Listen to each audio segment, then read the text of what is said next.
আচ্ছা, শেয়ার বাজারের নতুন এবং গুরুত্বপূর্ণ আপডেট নিয়ে এই ভিডিওটি। তো আপনারা জানেন যে শেয়ার বাজারে ব্যবসা করতে গেলে কিন্তু শেয়ার বাজার সম্পর্কিত যে গুরুত্বপূর্ণ নিউজ, ডেটা, ইভেন্টগুলো থাকে সেগুলোকে নিয়ে কিন্তু আপডেটেড থাকতেই হয়।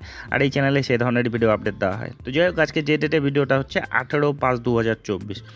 তো বর্তমানে কোয়ার্টার ফোরের ফিনান্সিয়াল রেজাল্টের সিজন চলছে। তো প্রত্যেক দিনই কোনো না কোনো কোম্পানি ফিনান্সিয়াল রেজাল্ট বেরোচ্ছে।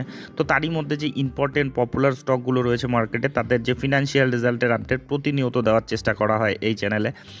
আর আমাদের মতো রিটেল ইনভেস্টরদের কাছে কিন্তু এই ফিনান্সিয়াল রেজাল্টগুলো ভীষণ ইম্পর্টেন্ট, কারণ এই রেজাল্টগুলোর মাধ্যমেই আমরা বুঝতে পারি যে সেই কোম্পানির বিজনেস কেমন চলছে, তাদের বিজনেসে গ্রোথ রয়েছে কিনা। তো আজকে এই ভিডিওতে 3টি কোম্পানির ফিনান্সিয়াল রেজাল্ট দেখে নেব, 3টি ভীষণ পপুলার স্টক। তো চলুন দেখে নিই সেই ফিনান্সিয়াল রেজাল্টগুলো। তো প্রথমে দেখে নেব রেলওয়ে সেক্টরের একটা ভীষণ পপুলার নাম, রেল বিকাশ নিগম লিমিটেড বা RVNL। তো এই কোম্পানির ফিনান্সিয়াল রেজাল্টটা কেমন হলো দেখে নিই। তো তার আগে দেখে নিই ডিভিডেন্ড দিল কিনা।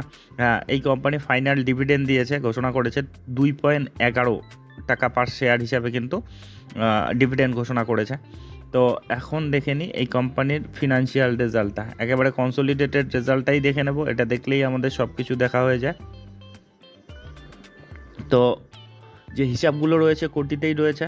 তো প্রথমে দেখে নিই এই কোম্পানির তাদের যে ইনকামটা।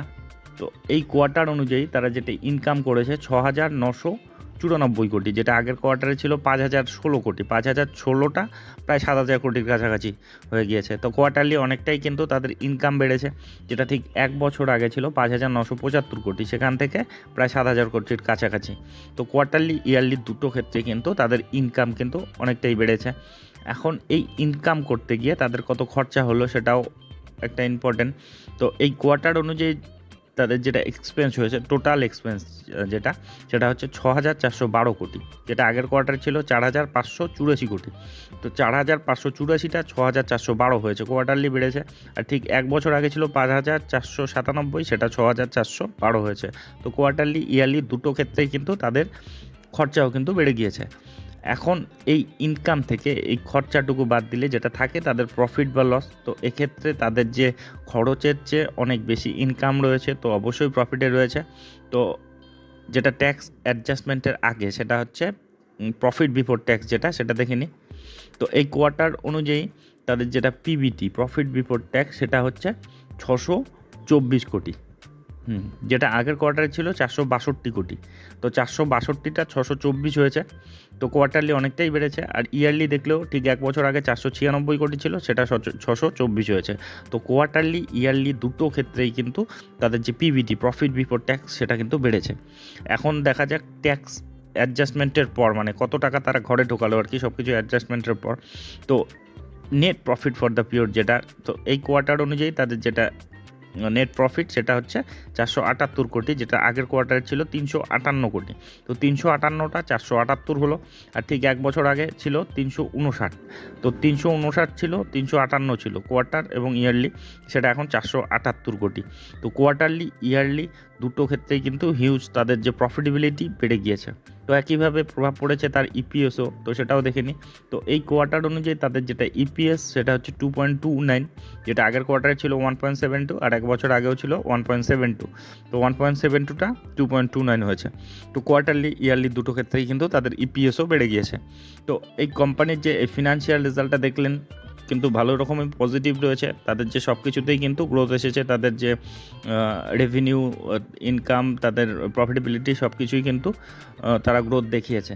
তো এই কোম্পানি কিন্তু বড় বড় রিটার্ন পাচ্ছে, এগুলো নিয়ে আপডেটও দেওয়া হয়। মানে রিটার্ন বলতে এরা বড় বড় কিন্তু অর্ডার পাচ্ছে ইদানিং, যখন থেকে সরকার এই যে রেলওয়ে সেক্টরটার প্রতি আলাদাভাবে নজর দিয়েছে। আর যখন থেকে মোট কথা যে আত্মনির্ভর ভারত, যে স্বনির্ভর ভারত, মানে আগে কিন্তু এ ধরনের অর্ডার বিদেশি কোম্পানিগুলোকে দেওয়া হতো, এখন বিদেশি কোম্পানিগুলোকে না দিয়ে আমাদের দেশীয় কোম্পানিগুলোকেই দেওয়া হচ্ছে, যার জন্যই কিন্তু এই কোম্পানিগুলোর মধ্যে এতটা গ্রোথ দেখা যাচ্ছে।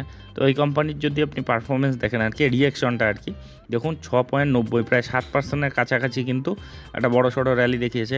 আজকের ডেটে দেখলে 299 টাকায় চলছে, 19 টাকা আজকের ডেটেই বেড়েছে, 60%-এর মতো বেড়েছে। আর এর যদি আপনি লম্বা রিটার্ন দেখেন, দেখুন 6 মাসে 81%-এর মতো রিটার্ন, গত এক বছরে 147%-এর মতো রিটার্ন, আর 5 বছরে 1000%-এর মতো রিটার্ন। তো বুঝতেই পারছেন কী ধরনের এর পারফরমেন্স দিচ্ছে। তো আচ্ছা, এর পরের যে কোম্পানিটির ফিনান্সিয়াল রেজাল্ট দেখে নেব। এটাও মার্কেটের মানে যে সেক্টরে ব্যবসা করে 1 নম্বর কোম্পানি অ্যাস্ট্রাল লিমিটেড। তো এটা বিল্ডিং ম্যাটেরিয়াল তৈরি করে, বিশেষ করে পাইপ তৈরি করতে এরা কিন্তু মার্কেট লিডার। তো এই কোম্পানির ফিনান্সিয়াল রেজাল্টটা দেখে নেব। তো একবারে কনসিডারেটেড রেজাল্টটাই দেখে নেব, এটা দেখলেই আমাদের সব কিছু দেখা হয়ে যায়। তো যে হিসাবগুলো রয়েছে মিলিয়নে রয়েছে, তো কোটিতে হিসাব করে বলবো। তো প্রথমে চলে আসি তাদের ইনকামে। তো এই কোয়ার্টার অনুযায়ী তাদের যেটা ইনকাম হয়েছে 1635 কোটি, যেটা আগের কোয়ার্টারে ছিল 1376 কোটি। তো 1376টা 1635 হয়েছে। তো কোয়ার্টারলি কিন্তু তাদের যে ইনকাম বেড়েছে, আর যেটা ঠিক এক বছর আগে 2023-এর যে মার্চে ছিল 1512 কোটি, সেখান থেকে 1635 হয়েছে। তো কোয়ার্টারলি এবং ইয়ারলি দুটো ক্ষেত্রেই কিন্তু তাদের যে ইনকামও কিন্তু বেড়েছে, মানে কোয়ার্টারলিও বেড়েছে, ইয়ারলিও বেড়েছে। এখন এই ইনকাম করতে গিয়ে তাদের কত খরচা হলো সেটাও দেখে নিন। এটাও একটা ইম্পর্টেন্ট। বেশি খরচা হয়ে গেলে কিন্তু প্রফিটেবিলিটির প্রভাব পড়ে। তো এই কোয়ার্টার অনুযায়ী তাদের যেটা খরচা হয়েছে সেটা হচ্ছে 1393 কোটি, যেটা আগের কোয়ার্টার ছিল 1222 কোটি। 1222টা 1393 হয়েছে, তাদের খরচাও কিন্তু অনেকটা বেড়েছে। যেটা ঠিক এক বছর আগে ছিল 1245 কোটি, সেখান থেকেও কিন্তু অনেকটাই তাদের যে এক্সপেন্স বেড়ে গিয়েছে। তো এখন এই যে ইনকাম থেকে এক্সপেন্সটা বাদ দিলে যেটা থাকে তাদের প্রফিট বা লস।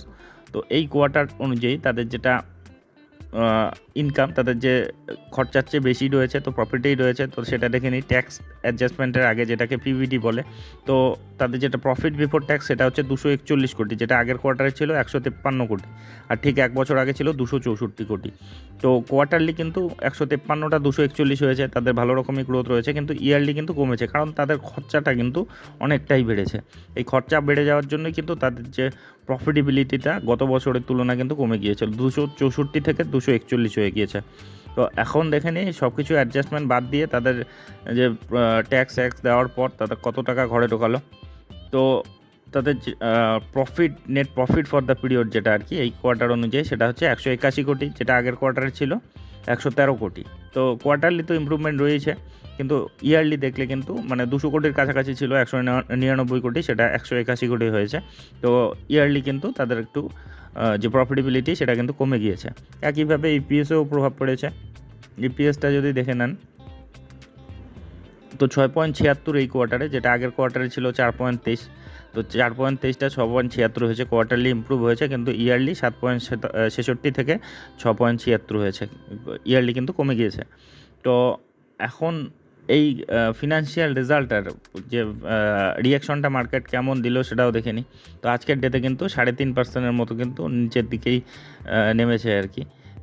গত দুদিনের হিসাবে দেখলে মোটামুটি 6-7%-এর কাছাকাছি কিন্তু কারেকশন দেখাচ্ছে। মানে এই যে ফিনান্সিয়াল রেজাল্টটা কিন্তু মার্কেটের খুব একটা পছন্দ হয়নি, কিন্তু খুব যে খারাপ যে ফিনান্সিয়াল রেজাল্ট হয়েছে তা কিন্তু নয়। তো যাই হোক, এ ধরনের কারেকশনগুলো কিন্তু অ্যাকচুয়ালি এই কোম্পানি যে সেক্টরে এই বিজনেসটা করে সেক্ষেত্রে কিন্তু প্রচণ্ড স্ট্রং এবং একেবারে মার্কেট লিডার। তো এই অজুহাতে যদি কিছুটা কারেকশন হয় সেটা কিন্তু সুযোগ হতে পারে। তো এর যদি রিটার্ন দেখেন, দেখুন গত 6 মাসে 15%-এর মতো রিটার্ন, গত এক বছরে 30%-এর মতো রিটার্ন, কিন্তু 5 বছরে দেখুন প্রায় 300%-এর কাছাকাছি কিন্তু রিটার্ন রয়েছে। তো স্টক হিসেবে কিন্তু মানে লং টার্ম ইনভেস্টমেন্টের ক্ষেত্রে কিন্তু স্ট্রংই রয়েছে। তো যাই হোক, এই কোম্পানিটিকে নজরে রাখবেন। 2189 টাকায় বর্তমানে চলছে। তো এর পরে যেটা স্টক দেখে নেব সেটাও একটা মার্কেটের ভীষণ পপুলার নাম, এম্বার এন্টারপ্রাইজ লিমিটেড। তো এই কোম্পানির যে ফিনান্সিয়াল রেজাল্টটা তাদের ওয়েবসাইট থেকে পাওয়া গিয়েছে সেটা ঠিকঠাক বোঝা যাচ্ছে না, যেহেতু অন্য যে মানি কন্ট্রোলের ওয়েবসাইট থেকেই দেখে নেওয়া হোক। তো প্রথমে দেখে নেব এই কোম্পানির ইনকামটা। তো এই কোয়ার্টারে তাদের যেটা ইনকাম হয়েছে সেটা হচ্ছে 2043 কোটি। এটা স্ট্যান্ড অ্যালোন। কনসলিডেটেড রেজাল্টটা দেখে নিই, একেবারে কনসলিডেটেড রেজাল্টটা দেখলেই সব কিছু দেখা হয়ে যায়।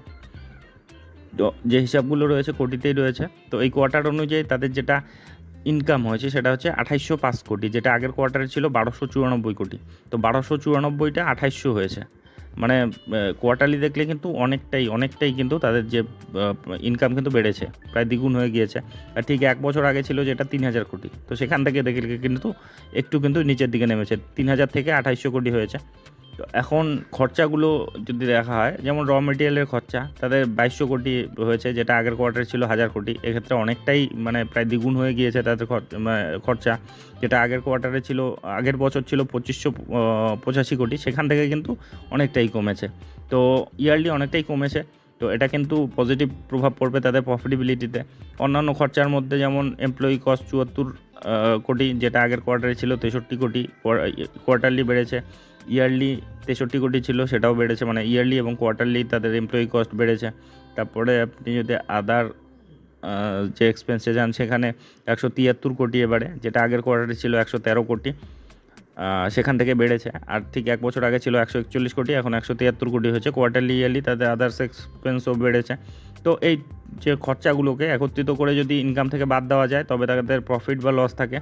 তো এই কোয়ার্টার অনুযায়ী তাতে যেটা পিবিটি আর কি, এটা ট্যাক্স অ্যাডজাস্টমেন্টের আগে যেটা, তো যেটা হচ্ছে পিবিটি সেটা হচ্ছে ১৪০ কোটি, যেটা আগের কোয়ার্টারে ছিল হচ্ছে মানে 30 লাখের মতো, খুব কম ছিল আর কি। সেখান থেকে কিন্তু অনেকটাই তাদের বেড়েছে আর কি, কোয়ার্টারলি অনেকটাই ইমপ্রুভ হয়েছে।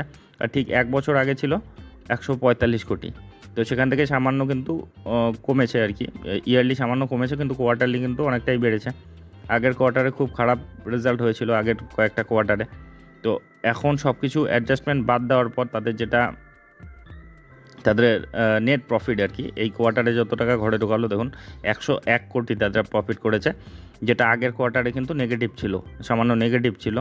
তো গত ২-৩ কোয়ার্টার ধরে কিন্তু এর যে ফিনান্সিয়াল রেজাল্টটা খুব একটা ভালো আসছিল না, যেটা 1 বছর আগে ছিল ১০৮ কোটি, মানে ইয়ারলি দেখলে সামান্য কমেছে, কিন্তু কোয়ার্টারলি কিন্তু অনেকটাই ইমপ্রুভ করেছে। আগের কোয়ার্টারগুলো খুব বাজে রেজাল্ট ছিল।